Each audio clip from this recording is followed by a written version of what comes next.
terjadi peperangan di situ, para raksasa melawan Senopati Kediri, dan diceritakan pada saat itu si para Senopati tadi berhasil mengalahkan para pasukan dari negara ujung timur itu tadi.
Wilujeng Rayu pemirsa, jumpa lagi bersama saya Ari Bayu dalam acara obrolan budaya Nusantara. Nah, kali ini kita masih membahas tentang lakon wayang yang ada di dalam epos Wayang Madya. Langsung saja kita tanyakan ke Mas Gurit, ada kisah menarik apa saja di dalamnya?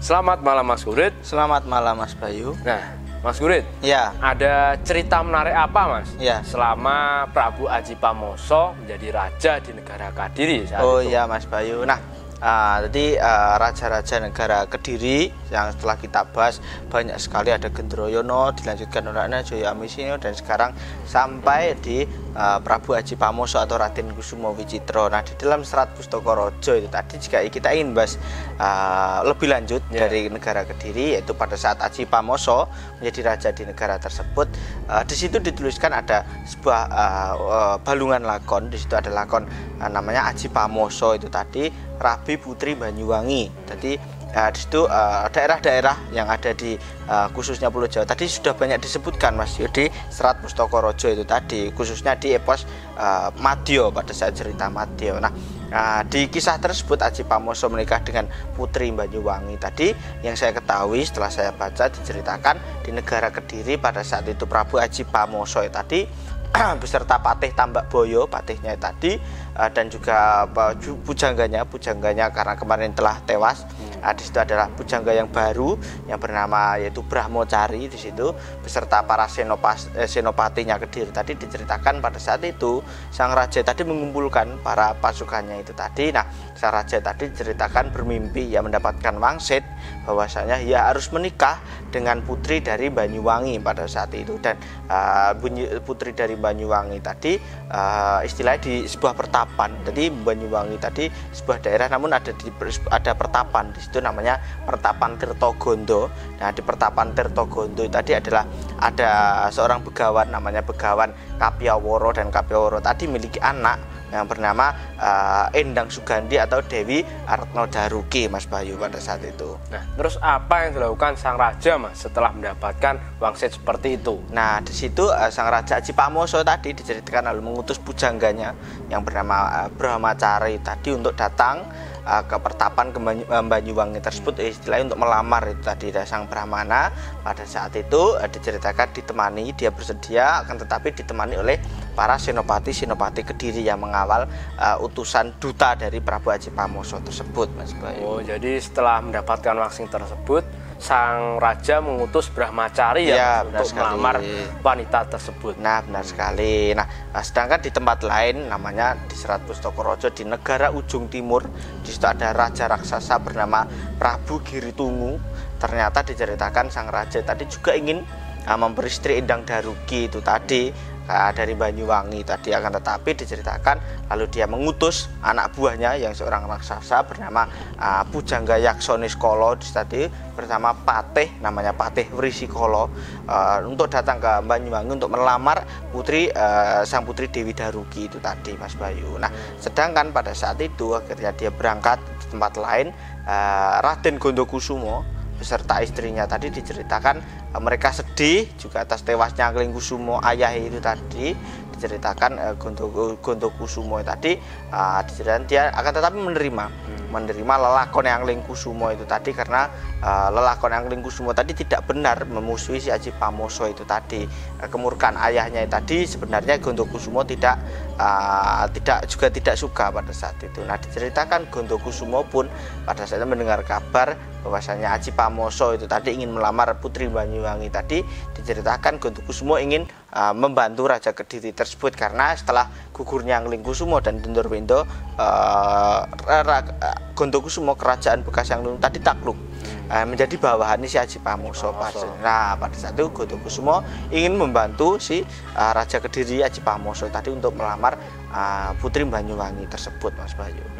Jadi ternyata anak dari Prabu Anglingkusumo yaitu Prabu Gondokusumo itu tadi malah ingin membantu Prabu Aji Pamoso ya Mas sekali, untuk Mas mendapatkan wanita dari Banyuwangi itu. Benar sekali. Nah, sedangkan di tempat tersebut, di tempat lain di situ di pertapan Tirtogondo di situ Begawan Kapyaworo di situ diceritakan beserta putrinya Endang Daruki tadi menerima kedatangan utusan dari Raja Kediri yaitu Brahmacari tadi ya datang dan dia mengutarakan maksud tujuannya datang ke pertapan tersebut bahwasanya dia diutus oleh Raja Kediri Prabu Aji Pamoso untuk melamar anak dari sang resi yang Begawan itu tadi Endang Daruki tadi untuk dijadikan istri permaisuri Prabu Aji Pamoso di Kediri. Pada saat itu juga sang Begawan tadi memutuskan bahwasanya ia menerima karena yang lebih duluan datang adalah utusan Kediri yang menerima lamaran dari Aji Pamoso tersebut. Dan pada saat itu juga akhirnya sang Begawan Resi Kapyaworo tadi karena yang datang duluan adalah utusan dari Kediri, maka yang diterima lamarannya adalah utusan dari Prabu Aji Pamoso itu tadi, Mas Bayu. Oh, jadi lamaran dari Prabu Aji Pamoso langsung diterima ya Mas oleh sang Begawan. Benar sekali, Mas Bayu. Lalu bagaimana dengan apa Mas Adi, Mas? Utusan dari Giritungu, benar sekali. Itu bagaimana Mas itu? Ya. Sebentar Mas, sebelum Mas Guri cerita lebih lanjut silahkan diminum dulu. Iya.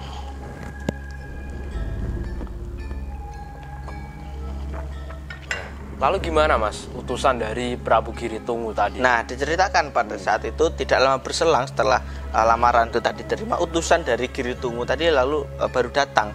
Para raksasa itu tadi datang dari negara ujung timur tadi menghadap sang Begawan juga dan mengatakan bahwasanya kedatangannya tadi diutus oleh Prabu Giritungu untuk melamar sang Dewi Daruki itu tadi. Akan tetapi sang Begawan mengatakan bahwasanya Dewi Daruki telah akan diberikan kepada Prabu Aji Pamoso itu tadi. Jadi lamaran tadi ditolak sehingga cerita seperti itu, Mas Bayu. Nah, hal tersebut diceritakan membuat para raksasa utusannya dari Prabu Giritungu tadi marah dan pada saat itu diceritakan para raksasa tadi tidak terima dan mengobrak-ngabrik isi dari pertapan tersebut. Dan pada saat itu si anak buah itu tadi, anak buah Aji Pamoso, jadi kan Brahmacari ditemani para senopati yang tidak terima tadi, para senopati Kediri itu tadi tidak terima raksasa mengamuk tadi, lalu terjadi peperangan di situ. Para raksasa melawan senopati Kediri dan diceritakan pada saat itu si para senopati tadi berhasil mengalahkan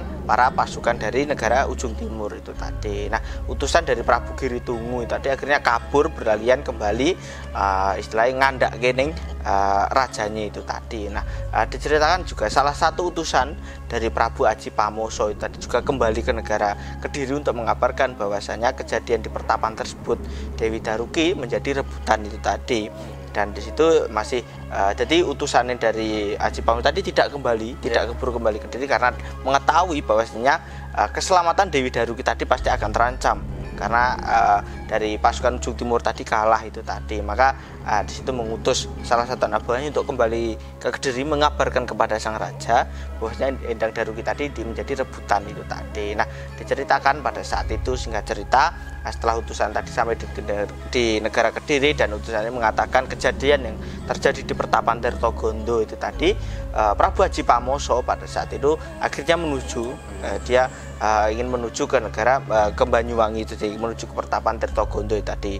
Dan juga utusan dari ujung timur anak buah Giritungu yang kalah tadi juga menghadap kepada si Prabu Giritunggu dan mengabarkan bahwasanya Dewi Daruki telah akan dijadikan istri oleh Prabu Aji Pamoso. Nah, diceritakan si Prabu Giritunggu tadi tidak terima, maka dia juga ingin datang ke pertapan Tirtogondo itu tadi. Nah, singkat cerita pada saat itu kedua raja tadi akhirnya saling berhadap-hadapan, sudah bertemu di situ Mas Bayu. Nah, akhirnya pada saat itu kedua raja setelah berhadap-hadapan tadi mereka lalu berperang karena si Prabu Giritunggu memaksa ingin memiliki Daruki, maka karena Aji Pamoso juga tidak memberikan, maka terjadilah peperangan di antara dua raja tersebut Mas Bayu. Nah, jadi sekarang kedua raja tersebut berhadapan berperang ya Mas? Berperang kedua raja tersebut Mas Bayu. Nah, sedangkan di tempat lain Mas Bayu, di tempat lain di sebuah pertapan namanya bernama pertapan Ujung Jolomanik, di situ di Serat Pustaka Raja disebutkan seperti itu. Di situ ada seekor naga besar bernama Naga Daruka yang lahir pada saat itu dari pusere Retno Daruki pada saat itu. Nah, diceritakan Retno Daruki dan naga itu tadi sebenarnya lahirnya bersamaan Mas Bayu. Nah, diceritakan naga besar tadi bertapa sedang topo broto, dan diceritakan dia ditemui oleh Bathara Narada pada saat itu, datang menemui Naga tersebut, dan sang Bathara Narada lalu memberikan sebuah pusaka namanya pusaka Manik Santiko. Pusaka tersebut lalu ceritakan ditelan oleh si Naga itu tadi, Naga Daruka tadi, dan di situ diceritakan Naga Daruka tadi menjadi seekor naga yang sangat sakti, sangat kuat di situ Mas Bayu. Dan Bathara Narada pada saat itu mengutus naga Daruka tersebut untuk membantu memecahkan masalah di pertapan Tirtogondo itu tadi Mas Bayu. Nah, dia karena sudah diberikan tadi, Naga Daruka lalu pergi ke Tirtogondo itu tadi, dan juga untuk menemui saudaranya Dewi Daruki itu tadi. Nah, diceritakan pada saat itu Mas Bayu, akhirnya di pertapan Tirtogondo itu tadi kan banyak sekali yang berperang, sang raja tadi sedang berperang. Nah, diceritakan di situ Naga Daruka tadi bertemu dengan anaknya si Anglingkusuma, yaitu Gondokusumo, yang ingin membantu si Aji Pamoso itu tadi.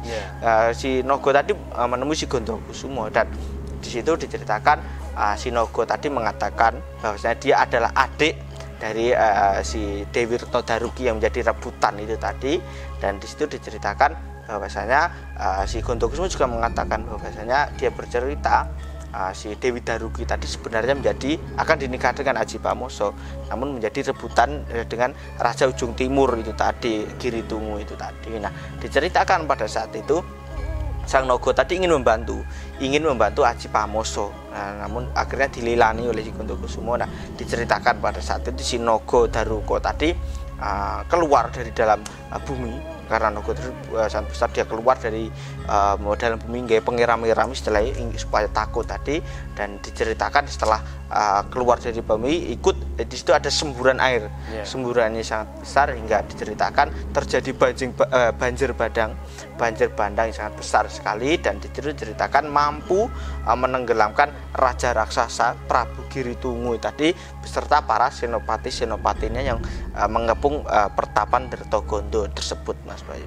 Oh, jadi begitu ya Mas, tewasnya Prabu Giritunggu terkena banjir bandang yang diakibatkan oleh Naga Daruka ya. Benar sekali Mas Bayu. Nah, setelah para musuhnya Aji Pamoso, para raksasa Ujung Timur tadi kalah, pada saat tiba-tiba kalah karena kok tiba-tiba ada banjir bandang tadi, Prabu Aji Pamoso pada saat itu menanyakan kepada Gondokusumo pada saat itu, siapakah yang membuat banjir bandang tersebut, kok tiba-tiba ada banjir bandang yang datang itu tadi hingga mampu membinasakan musuh-musuhnya itu tadi. Diceritakan di situ Gondokusumo mengatakan bahwasanya yang membantu si Aji Pamoso itu tadi membuat banjir bandang itu tadi adalah adik dari Dewi Daruki yang berwujud naga yang bernama Naga Daruka tersebut Mas Bayu. Lalu bagaimana respon dari Prabu Aji Pamoso mendengar hal tersebut Mas? Nah, diceritakan setelah mendengar kabar dari Gondokusumo bahwasanya yang membantu Aji Pamoso itu tadi adalah seekor naga itu tadi. Nah, di situ Raja Kediri tadi bingung, dia malu Mas Bayu, dia malu, dia bingung karena dalam hatinya tadi kemenangannya itu tadi orang istilahnya tidak sah, dia bukan Aji Pamoso yang mengalahkan, tapi malah dia dibantu oleh seekor hewan itu tadi. Maka di situ diceritakan dia sangat malu, saking malu nih tadi, lalu dia pergi tanpa pamit karena diceritakan malah yang membantunya memenangkan peperangan adalah seekor hewan atau naga tersebut, Mas Bayu. Nanti seperti itu, Mas Bayu. Nah, mungkin itu dulu yang bisa saya sampaikan, Mas Bayu, cerita di saat Prabu Aji Pamoso tadi ingin menikahi putri dari Pertapan Tirtogondo dari Banyuwangi itu tadi, Mas Bayu. Terima kasih ya Mas Gurit, Sama-sama Mas atas Bayu. kisahnya tadi. Mudah-mudahan cerita yang Mas Gurit sampaikan bisa menambah pengetahuan untuk kita Oh semuanya. iya, Mas Bayu. Nah, itu tadi pemirsa, cerita dari Mas Gurit tentang Prabu Aji Pamoso yang menikahi putri dari Banyuwangi. Mudah-mudahan cerita dari Mas Gurit tadi bisa menambah wawasan untuk kita semuanya. Dan apabila ada salah-salah kata, kami mohon maaf. Tetap ikuti video kami selanjutnya hanya di Salam Budaya Nusantara.